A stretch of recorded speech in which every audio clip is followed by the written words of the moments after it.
Welcome to the practical session of OTDRs. Today I am going to introduce you to the Anrutsu OTDR, Optical Time Domain Reflectometer. So you are visible, it is visible, the face panel of the OTDR is visible. This is the screen that you are able to see. The few switches are on the panel. So I will introduce one after the other, and this is the launch pad where we have got the connection. This is the launch pad where I have connected the cable, and for the measurement I have used two 500 meters drum. So one of the drum, from the launch pad the cable comes and it is going to this drum, and again it is getting coupled here through this LC connector, and again it is coming to this drum, and this is the finish point of the cable. The cable under test is 1 kilometer cable consisting of two drums, consisting of drum number 1 and drum number 2. The connections in between are, this is a connection here in between, and this is again one LC connector. FC connector is also there. So there are a few events that will come inside the picture of the OTDR. So first of all, let me tell you what all settings we have to do on an OTDR. So this is the start switch, power switch. After we start it, we have to wait for a few minutes. The OTDR laser lamp should come up. Then after that, we have to go for the next. Here you find a switch that is called the it is the distance, and again it is the pulse. Here it is the distance and here it is the pulse. So having connected the cable and putting it on, and after the laser lamp comes up, the measurements will be recorded, and the measurement comes something like this. But still we need to do some more settings. So here this meter settings comes in. This OTDR gives you the meter settings in the submultiples of 144 kilometers. I can reduce the distance just by doing this, by this switch. So here this point of time I am getting 144 kilometers. My details have gone off because my cable is only 1 kilometer and the allotted distance is kept 144.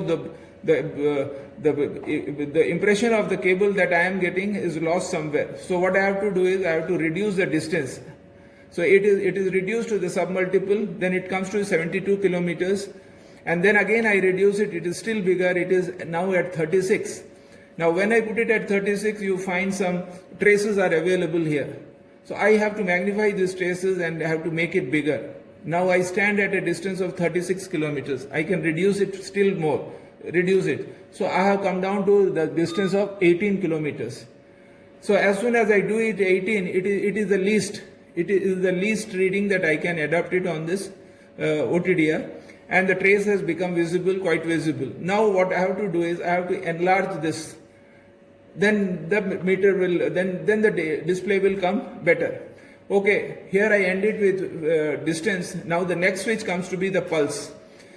Whenever we operate an OTDR, we don't know the distance what we are going to measure. So hence what are the pulse rates are given here. This meter has only two pulse ranges, 1 microsecond and what is 1 microsecond, and the next one is 100 nanoseconds. It has got only two ranges. But the modern OTDRs have many ranges. We can cover it. As it is an older one, it gives only two ranges. So we always prefer taking the readings at the lower ranges. So here I will prefer to go for 100 nanosecond. I will prefer to go for 100 nanosecond. The two settings are done. Now after this, as because my trace is squeezed in, it is very much squeezed in, I want to make it a little more elaborate, and I want to make it in a broader sense. So what will I do here? I have to I have to zoom in. I have to bring the cursor here inside. I am moving the cursor, just see, it is at 4.2 kilometers somewhere. It is at 4.2 kilometers somewhere. I have to bring it. My measurement is at 1 kilometer, so I have. Now if I zoom in, just see, as soon as I zoom in, a little more, it has become wider. I can still zoom it in, I can bring it in and again zoom it in. So again when I zoom it in, this is what the distance is available.